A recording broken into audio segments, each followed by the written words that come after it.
Have you ever felt like bad luck wasn't just happening to you, but was actually hunting you? It starts small. You lose your keys, then you lose a contract, then your health takes a dive, and the doctors can't find a single thing wrong with you. You try to make merit, you try to think positive, but the cloud over your head just gets darker and heavier. It feels like a parasite has latched onto your life and is slowly draining you dry. When you are dealing with this kind of persistent, sticky misfortune, what many people identify as a curse or a hex, gentle methods often fail. You can't ask a hungry tiger to please stop biting you. You need something bigger, scarier, and hungrier than the tiger. This brings us to one of the most intense and misunderstood figures in Thai mysticism, Phra Pirab. Let me tell you a quick story about a man we'll call Keng. Keng was a Muay Thai trainer in Bangkok. He was strong, fit, and respected. But in the span of 3 months, his life fell apart. His gym flooded, his wife left him for his business partner, and he developed a strange, shaking weakness in his legs that made it impossible to stand in the ring. He went to 9 different temples. He took 9 holy water baths. Nothing worked. The weakness remained. One evening, an old student of his, who had become a monk, took Keng to a small, secluded shrine on the outskirts of the city. There wasn't a golden Buddha statue in the center. Instead, there was a giant, terrifying mask. It had a deep purple face, bulging eyes, and massive golden fangs. It was Phra Pirab. The monk didn't tell Keng to pray for forgiveness. He told Keng to offer his bad luck as a meal. He explained that Phra Pirab is the Asura king, a fierce avatar of Lord Shiva. While other deities might protect you by shielding you, Phra Pirab protects you by consuming the threat. Keng sat there as the chants began, and for the first time in months, he felt the shaking stop. He described the sensation later not as being healed, but as being unburdened. It felt like a heavy, wet blanket was ripped off his shoulders. The curse hadn't just been broken, it had been eaten. That is the essence of the demon maw feast. Phra Pirab is unique because he operates on a different frequency than most protective spirits. In the lore, he is the great teacher, the master of the dramatic arts, but he is also the ultimate destroyer of evil forces. His terrifying appearance is necessary. To scare away demons, you must be a demon king. The concept here is specific. When people are hit with black magic or bad wind sent by enemies, the energy has to go somewhere. Usually, amulets try to bounce it back. But if the curse is strong, it sticks. Phra Pirab doesn't bounce it. He swallows it. Think of him as the universe's incinerator. He takes the toxic, negative energy that is ruining your life, the gossip, the envy, the hexes, and he uses it as fuel. He feasts on the very things that are trying to destroy you. The demon maw isn't there to bite you. It's there to bite the thing that is biting you. This is why he is so popular among people in high-risk professions, soldiers, police, and performers. They deal with high stakes and intense jealousy. They need a guardian who doesn't hesitate. They need the Asura king who turns a curse into a banquet. Understanding this changes how you approach your problems. You stop running from the darkness and start realizing you have a guardian who thrives in it. You don't have to carry that weight alone. There is a force capable of stripping that negativity right off your aura and digesting it into nothingness. If you are ready to let the Asura king clear the path and devour the obstacles standing in your way, you need to connect with that frequency. โอมพระพิราภะมหาเตชะวันโตสัพพะอันตรายังวินาสะยันตุสัพพะกะละมันตังพินทตุโอมพระพิราภะมหาเตชะวันโตสัพพะอันตรายังวินาสะยันตุสัพพะกะละมันตังพินทตุ โอมพระพิราภมหาเตชะวันโตสัพพะอันตรายังวินาสยันตุสัพพะกะละมันตังพินทตุโอมพระพิราภมหาเตชะวันโตสัพพะอันตรายังวินาสยันตุสัพพะกะละมันตังพินทตุโอมพระพิราภมหาเตชะวันโตสัพพะอันตรายังวินาสยันตุสัพพะกะละมันตังพินทตุโอมพระพิราภมหาเตชะวันโตสัพพะอันตรายังวินาสยันตุสัพพะกะละมันตังพินทตุโอมพระพิราภมหาเตชะวันโตสัพพะอันตรายังวินาสยันตุสัพพะกะละมันตังพินทตุโอมพระพิราภมหาเตชะวันโตสัพพะอันตรายังวินาสยันตุสัพพะกะละมันตังพินทตุโอมพระพิราภมหาเตชะวันโตสัพพะอันตรายังวินาสยันตุสัพพะกะละมันตังพินทตุโอมพระพิราภมหาเตชะวันโตสัพพะอันตรายังวินาสยันตุสัพพะกะละมันตังพินทตุ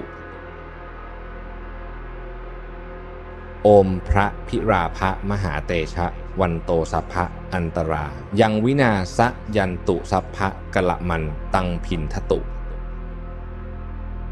โอมพระพิราภมหาเตชะวันโตสัพพะอันตรายังวินาสยันตุสัพพะกะละมันตังพินทตุ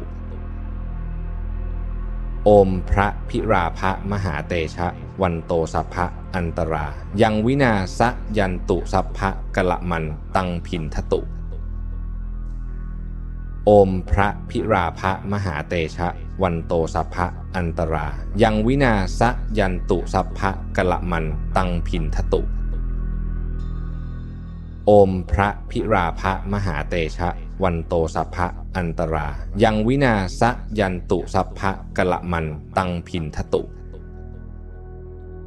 โอมพระพิราภมหาเตชะวันโตสัพพะอันตรายังวินาสยันตุสัพพะกะละมันตังพินทตุโอมพระพิราภมหาเตชะวันโตสัพพะอันตรายังวินาสยันตุสัพพะกะละมันตังพินทตุโอมพระพิราภมหาเตชะวันโตสัพพะอันตรายังวินาสยันตุสัพพะกะละมันตังพินทตุโอมพระพิราภมหาเตชะวันโตสัพพะอันตรายังวินาสยันตุสัพพะกะละมันตังพินทตุโอมพระพิราภมหาเตชะวันโตสัพพะอันตรายังวินาสยันตุสัพพะกะละมันตังพินทตุโอมพระพิราภมหาเตชะวันโตสัพพะอันตรายังวินาสยันตุสัพพะกะละมันตังพินทตุโอมพระพิราภมหาเตชะวันโตสัพพะอันตรายังวินาสยันตุสัพพะกะละมันตังพินทตุโอมพระพิราภมหาเตชะวันโตสัพพะอันตรายังวินาสยันตุสัพพะกะละมันตังพินทตุ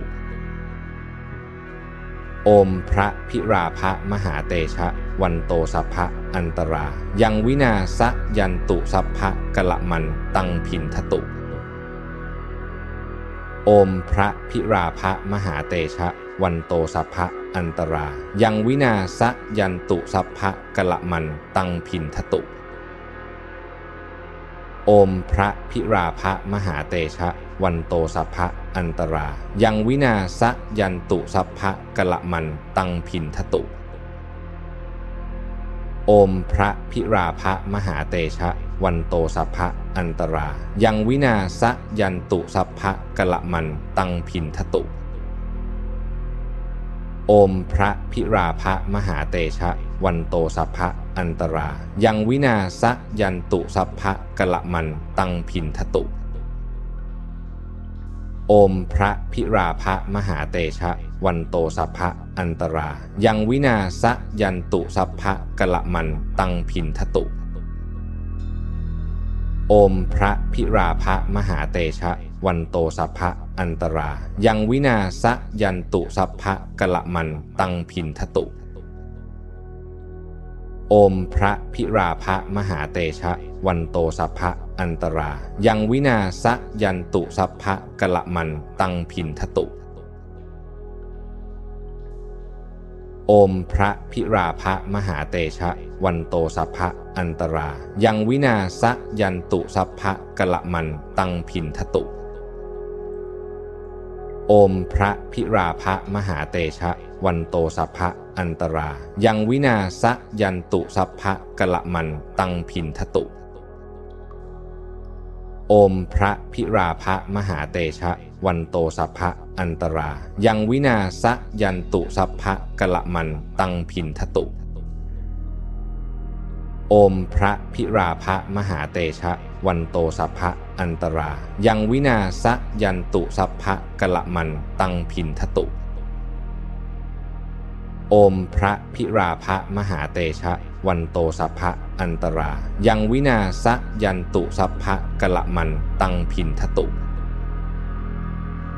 โอมพระพิราภมหาเตชะวันโตสัพพะอันตรายังวินาศยันตุสัพพะกะละมันตังพินทตุโอมพระพิราภมหาเตชะวันโตสัพพะอันตรายังวินาศยันตุสัพพะกะละมันตังพินทตุ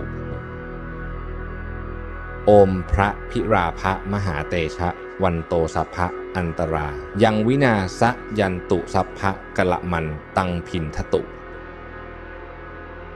โอมพระพิราภมหาเตชะวันโตสัพพะอันตรายังวินาศยันตุสัพพะกะละมันตังพินทตุโอมพระพิราภมหาเตชะวันโตสัพพะอันตรายังวินาศยันตุสัพพะกะละมันตังพินทตุโอมพระพิราภมหาเตชะวันโตสัพพะอันตรายังวินาศยันตุสัพพะกะละมันตังพินทตุโอมพระพิราภมหาเตชะวันโตสัพพะอันตรายังวินาศยันตุสัพพะกะละมันตังพินทตุโอมพระพิราภมหาเตชะวันโตสัพพะอันตรายังวินาศยันตุสัพพะกะละมันตังพินทตุโอมพระพิราภมหาเตชะวันโตสัพพะอันตรายังวินาศยันตุสัพพะกะละมันตังพินทตุโอมพระพิราภมหาเตชะวันโตสัพพะอันตรายังวินาศยันตุสัพพะกะละมันตังพินทตุโอมพระพิราภมหาเตชะวันโตสัพพะอันตรายังวินาศยันตุสัพพะกะละมันตังพินทตุโอมพระพิราภมหาเตชะวันโตสัพพะอันตรายังวินาศยันตุสัพพะกะละมันตังพินทตุโอมพระพิราภมหาเตชะวันโตสัพพะอันตรายังวินาศยันตุสัพพะกะละมันตังพินทตุโอมพระพิราภมหาเตชะวันโตสัพพะอันตรายังวินาศยันตุสัพพะกะละมันตังพินทตุโอมพระพิราภมหาเตชะวันโตสัพพะอันตรายังวินาศยันตุสัพพะกะละมันตังพินทตุโอมพระพิราภมหาเตชะวันโตสัพพะอันตรายังวินาศยันตุสัพพะกะละมันตังพินทตุโอมพระพิราภมหาเตชะวันโตสัพพะอันตรายังวินาศยันตุสัพพะกะละมันตังพินทตุโอมพระพิราภมหาเตชะวันโตสัพพะอันตรายังวินาศยันตุสัพพะกะละมันตังพินทตุ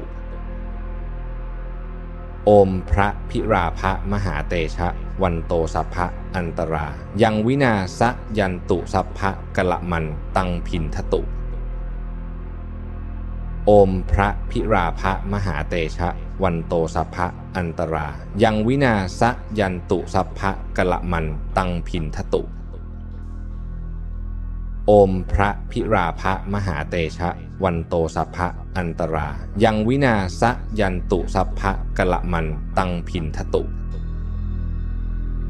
โอมพระพิราภมหาเตชะวันโตสัพพะอันตรายังวินาสยันตุสัพพะกะละมันตังพินทตุโอมพระพิราภมหาเตชะวันโตสัพพะอันตรายังวินาสยันตุสัพพะกะละมันตังพินทตุโอมพระพิราภมหาเตชะวันโตสัพพะอันตรายังวินาสยันตุสัพพะกะละมันตังพินทตุโอมพระพิราภมหาเตชะวันโตสัพพะอันตรายังวินาสยันตุสัพพะกะละมันตังพินทตุ